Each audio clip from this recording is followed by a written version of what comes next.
Welcome back to my teacher program. So we were discussing about the various steps of glycolysis, and remember that this glycolysis is the basic step or the first step for both aerobic as well as for the anaerobic respiration. Now we have got fructose 1,6-diphosphate, and we were discussing the fructose 1,6-diphosphate, which is broken into two molecules, that is glyceraldehyde 3-phosphate and dihydroxyacetone phosphate. Now let's see here what are the various processes taking place. Fructose 1,6-diphosphate will be broken into two molecules, G3P. You can see the G3P here, that is the glyceraldehyde 3-phosphate, then dihydroxyacetone phosphate.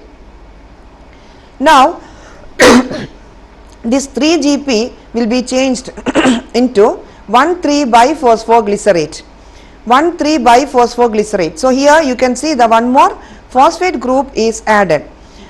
Also you can see the NAD plus molecule is reduced into NADH plus H plus molecule. Now let's see the reduction of NAD plus molecule. During this reduction of NAD plus molecule,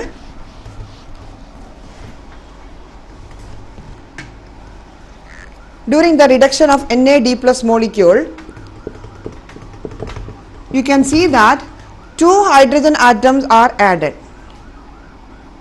So we can see that NAD plus will be changed into NADH plus H plus molecule.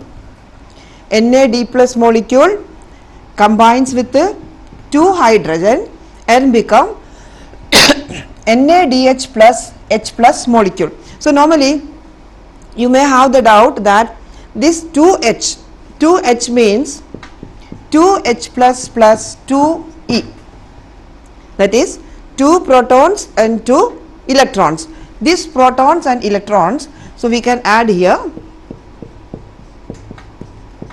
NAD plus plus 1 electron, the molecule become NAD, then 1H plus plus 1E, that is 1H, that is 1 proton 1 electron become 1 hydrogen.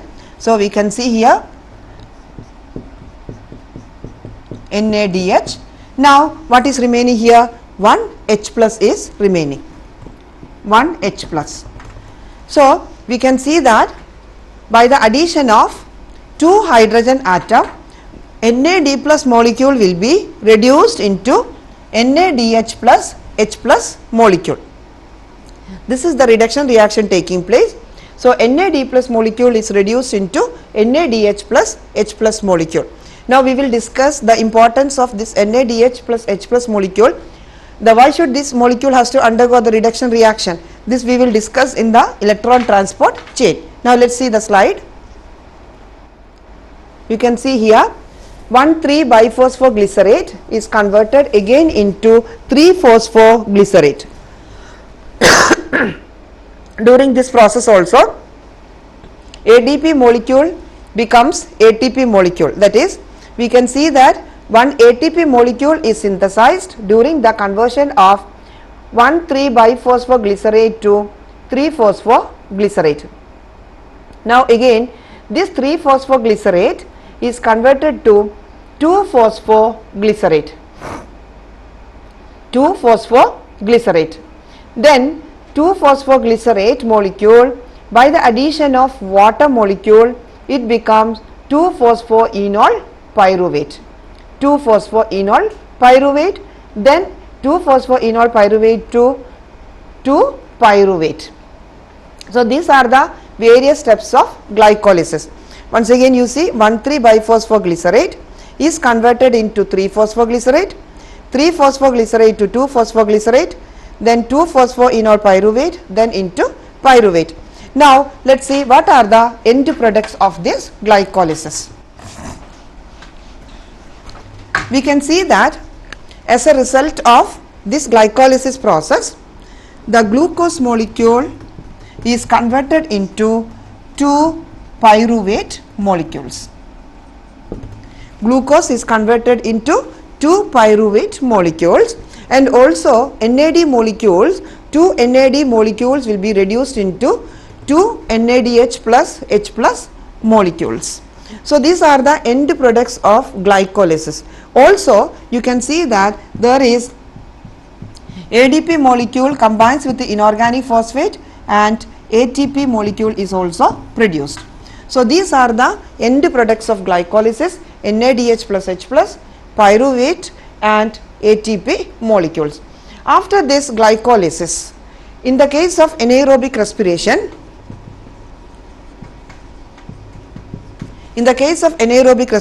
in muscles, pyruvate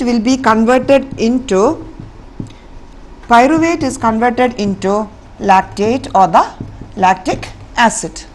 Then in the case of yeast, this will be converted into ethyl alcohol, as I have mentioned.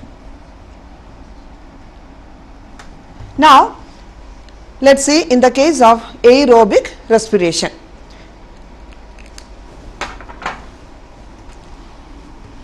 Aerobic respiration, there are many steps in aerobic respiration. The most important step in the aerobic respiration is the Krebs cycle.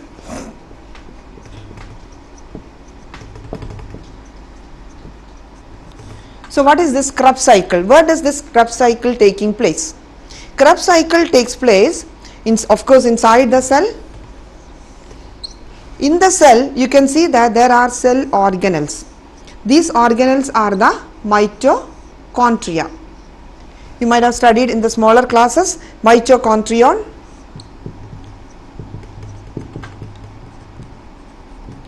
mitochondrion helps in the cellular respiration and releasing of energy. So here we can see that these end products of glycolysis, which is formed in the cytosol, enter into the mitochondria. So let us see, in mitochondria, this is the enlarged view of mitochondria. You can see that there is two membranes, or you can say this is the outer compartment and there is an inner compartment. Inner compartment is known as matrix. Inner compartment is the matrix. So we have seen that the Krebs cycle taking place inside the mitochondrial matrix. Inside the mitochondrial matrix there are many enzymes which helps in the process of Krebs cycle. Now also you should know that the inner mitochondrial membrane, these inner mitochondrial membranes are known as cristae. Cristae. So you have studied even on the cristae there are particular particles. These particles, these are the, what is this structure which you have studied? These are the F0, F1 particles. F1, F0 particles. So we have seen that this F1, F0 particle, which is very important, which is attached on the inner mitochondrial membrane, which act as the ATP synthase enzyme, which we are going to study in electron transport chain. So there are totally 3 steps in aerobic respiration. That is, first we have discussed about the glycolysis, then we move on to Krebs cycle. Now let me explain the Krebs cycle, then you should know the electron transport chain. How does the electron transport chain takes place? Then comes to oxidative phosphorylation.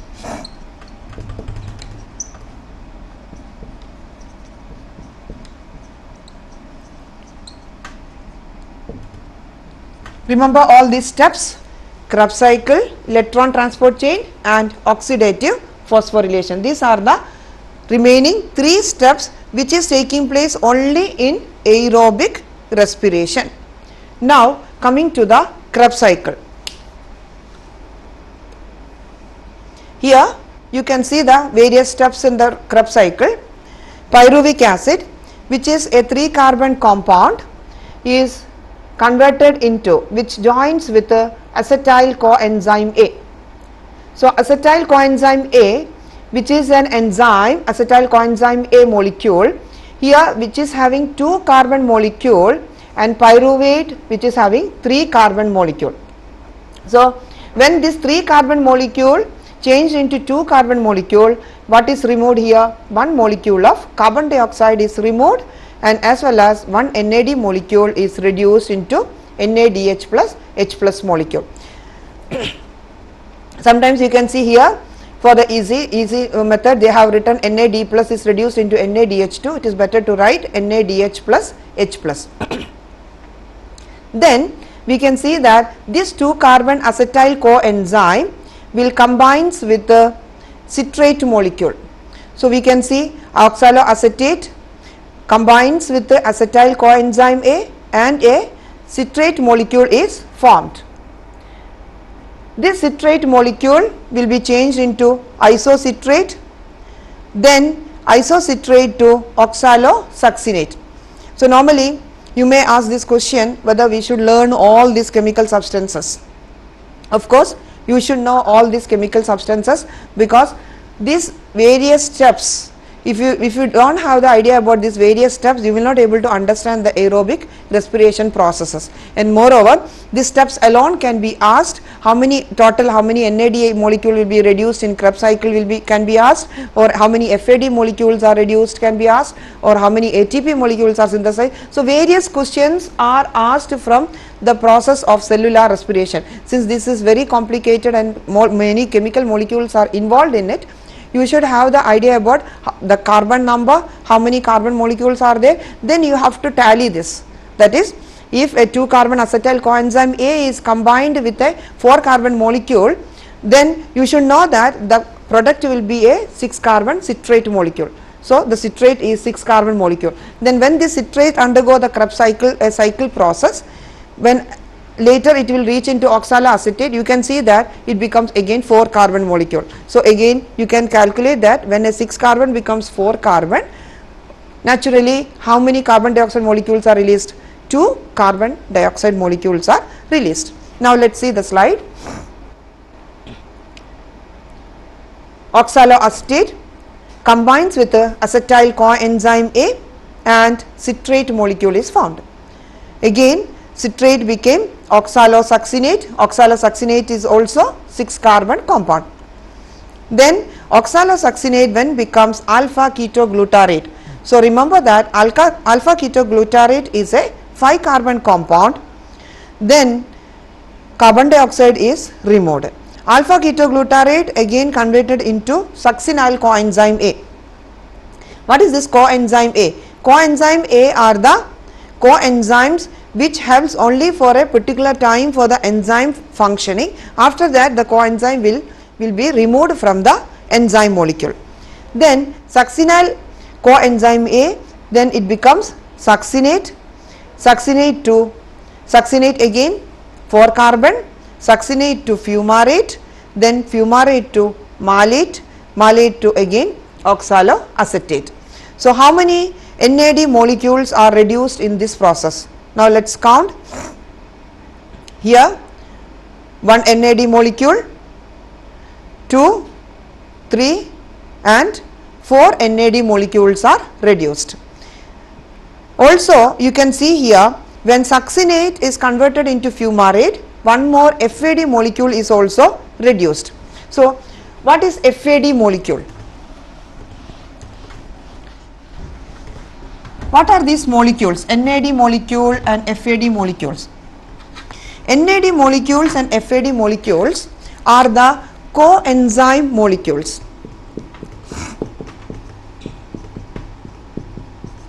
NAD and FAD molecules are the coenzyme molecule. Coenzyme molecule which helps in the functioning of the enzyme molecule. You should know the full form of this NAD molecule.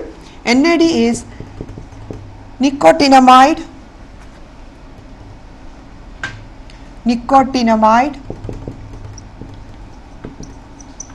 adenine dinucleotide.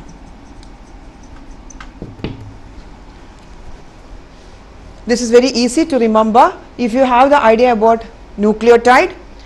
Nucleotide which we have discussed earlier, nucleotide, it is a 2 nucleotides together and which is having the nitrogen base adenine Then nicotinamide. What is nicotinamide? Nicotinamide is a vitamin. So we have seen that nicotinamide vitamin molecule combines with the adenine dinucleotide, we are getting the NAD molecule. So this is also, the question can be asked, what are coenzymes? Give two examples. Next comes to FAD molecule. Similarly, you can write the full form of FAD molecule: flavin adenine dinucleotide. Flavin adenine dinucleotide. So flavin, which vitamin this is? This is riboflavin. Riboflavin, that is the vitamin B2. Vitamin B1 is thiamine, vitamin B2 is riboflavin. So this riboflavin, normally we use the short form of this, and we are mentioning that flavin adenine dinucleotide. So we have seen that the end products of Krebs cycle. Let's see once again the end products of Krebs cycle. As a result of Krebs cycle, we have seen carbon dioxide is released, then NAD molecule is reduced to NADH plus H plus. How many NAD molecules? Total 4 NAD molecules are reduced. Then we can see the one FAD molecule is also reduced. When FAD molecule reduced, we can write that FAD is reduced into FADH2. And also we can see what is formed from ADP molecule. ATP is formed. Here instead of ATP, you can see in the schematic representation, instead of ATP it is mentioned GTP molecule. Instead of ATP, GTP is mentioned. So what is the difference here? ATP and GTP. ATP is the adenine triphosphate.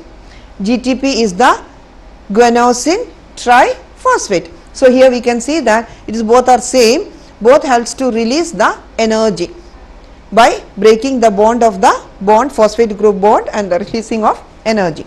So these are the end products of Krebs cycle. Hope this is clear to you. Now remember that this Krebs cycle is, we have started with one pyruvate molecule. So in glycolysis, how many pyruvate molecules are formed? 2 pyruvate molecules are formed. So both of these pyruvate molecules will undergo the same process, and as a result what is formed? We can see the end products are formed. Now you might have studied Krebs cycle is an example of catabolism. What is catabolism? Catabolic reactions. That is, normally we say metabolic reactions. There are two types of metabolic reactions, that is anabolism as well as catabolism, or anabolic reaction and catabolic reaction, right? So anabolic reaction, anabolism means here we are synthesizing the molecule, and catabolism means we are breaking the molecules. So why Krebs cycle is known as a catabolic reaction? Because here we can see the glucose molecule is broken. So respiration, normally we say that it is a catabolic reaction. But here you can see that when these metabolites in the Krebs cycle, the various metabolites, now let's write A, B, C, D. When these various metabolites are excess in our body, these metabolites are used again for the synthesis of another molecules. So we cannot completely say that the Krebs cycle is only a catabolic reaction. It can be even considered as an anabolic reaction, because the excess metabolite will be taken back for the synthesis of another molecules. For example, these reactions you have studied, this is only for the glucose molecule. What about the fat molecule? When we consume the fat molecule, what happens to fat molecule? Fat molecule also can release energy. Then protein molecules. Protein molecule also can release energy. So how these fat molecules, when we consume the fat molecules, fatty molecules will be converted into fatty acid molecules, fatty acid and glycerol molecule, right, and this fatty acid molecules again combine with the pyruvate molecule of the glycolysis, and again the Krebs cycle will be repeated even for the fat molecule. Now what about for the protein molecule? Even for the protein molecule, protein will be converted into aspartate, glutamate. These are the major amino acids molecule which is present in our body, and this aspartate, glutamate or the amino acid molecules also joins with the acetyl coenzyme A, and that also will undergo the Krebs cycle. So Krebs cycle, remember that it is a common pathway for the metabolism of not only for glucose molecule, it also for fat as well as for the protein molecules. Hope this part is clear to you. If you have any doubt, please do call us. We will clarify your doubts. Now we will move on to the next step.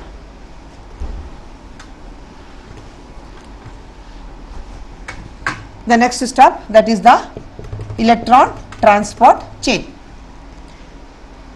Where do this electron transport chain taking place? As I have mentioned, now inside the matrix the end products of Krebs cycle remains.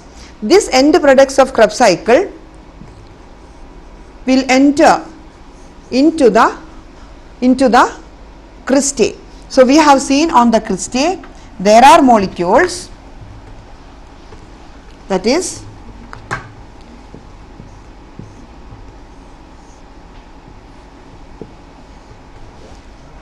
this clear to you? This is the outer compartment.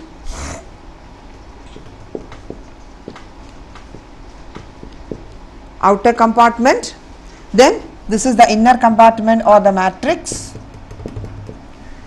F0, F1 particle. Now we can see that electron transport chain taking place in the inner mitochondrial membrane. Remember, it takes place inside the inner mitochondrial membrane. So you should know the structure of the membrane. You have studied the structure of the membrane molecule. Membranes are made up of phospholipids and protein molecules. There are various carrier protein molecules which helps in the transport of molecules. Now let's see the various steps of electron transport chain. Here you can see here inner membrane, then inner mitochondrial membrane, matrix. What is happening here? Inside the matrix, as I have mentioned, there are many NADH plus H plus molecules. These molecules will again reoxidized into NAD plus molecule by releasing 2 hydrogen atoms. So when here the release of 2 hydrogen atom taking place, we can see that these 2 hydrogen atoms are accepted by the carrier molecules. What are these carrier molecules here? The carrier molecules are the FMN molecule. What is FMN? FMN is the flavin mononucleotide molecule. So we can see that when the NADH plus H plus molecule reoxidized into NAD plus molecule, 2 hydrogen will be accepted by the FMN molecule or the carrier protein molecules, and we can see that 2 H plus will be released into the inner membrane space, or we can say the outer compartment, by releasing 2 electrons. These 2 electrons are accepted by FES molecule. What is this FES molecule? FES is it is also a carrier protein which is made up of iron and sulfur. Now you can see that these molecules, electrons are moving. Later these 2 electrons are combined with the 2 protons from the matrix. Again it becomes OH2, then 2 H plus will be pushed out into the outer compartment. Then it is again 2 electrons are carried by the cytochrome B, then cytochrome B to FES molecule, again FES to OH2, then 2 H plus molecule is pushed into the outer compartment. And this last step is very important, that is, you can see here the water molecule, that is the oxygen molecule, combines with the 2H plus molecule and one molecule of water is released.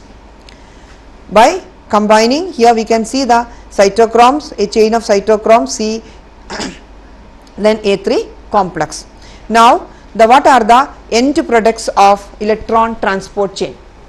We have seen as a result of electron transport chain, three pairs of H plus molecules are formed. That is, 3 pairs of H plus molecules are formed. When this process continues, a proton gradient will be formed in the outer compartment. That is, we can see that there will be a lot of proton molecules. So you have studied, when the proton molecules are more, always the charges will have a tendency to move to the opposite direction. So against this, we can see the first protons are pushed into the outer compartment. These protons will move through the F0, F1 particles, where it moves again back to the matrix. So total 3 pairs of protons will be moved back again into the matrix. So here we can see that when these protons are moving, energy is released. That is, when the ionic charges moves, that release an energy. This energy is used for synthesizing ATP molecule. ADP molecule combines with the inorganic phosphate molecule and again ATP is formed. This part normally students are getting confused. That is, this is coming under oxidative phosphorylation. Why this process is known as oxidative phosphorylation? Because we have seen that though the respiration needs oxygen, but the need of the oxygen comes only in the last stage of respiration. Remember that we have studied the respiration process. There are various steps we have discussed: glycolysis, Krebs cycle, electron transport chain and oxidative phosphorylation. So all these steps we haven't seen the oxygen molecule, but the main oxygen molecule is used, which is the final electron acceptor. Oxygen molecule combines with the hydrogen and water is formed. So water is the final electron acceptor. As a result, water is formed. So remember this. Here we can see that these protons will move from outer compartment to the matrix, and as a result what is produced? ATP is produced. So when one NADH molecule is reduced, 3 ATP molecules are formed here. Is it clear? So we can see that when this more and more proton gradient is formed, more and more ATP will be also formed. Now see the final stage again, electron transport chain. Remember all these carrier protein molecules, which are very important, and also they are arranged in a particular order. That is, the acceptor has the more electronegativity, so that they pull the electrons. So when these electrons are pulled from one carrier molecule to the next carrier molecule, this energy is used for pushing the proton into the outer compartment. Got the point? Here we have seen that hydrogen molecule is split into electrons and protons. Then the proton is moving to the outer compartment, even though the outer compartment has proton gradient or the protons. How this movement taking place? This is against concentration gradient. This is taking place because when electrons are pulled, some energy is released. This energy is used for pushing the proton into the outer compartment. Now we can see that as a result, oxygen molecule combines with one more pair of proton molecule and water is formed. So that is the end product of cellular respiration. Hope this part is clear to you. Please study well this all the process of cellular respiration, which is of very useful for you even if you go for the higher studies. If you want to go for the higher studies, you should know the various steps of cellular respiration. You will never able to skip cellular respiration, and until and unless you have the basic ideas of all these steps, you will not able to study in the higher classes. So please concentrate on this. You may find it difficult to remember the terms, all these chemical terms, but better you should know this, and if you have any doubt, please SMS us or you can call us. See you in the next Tuesday. We will come back with another topic on next Tuesday.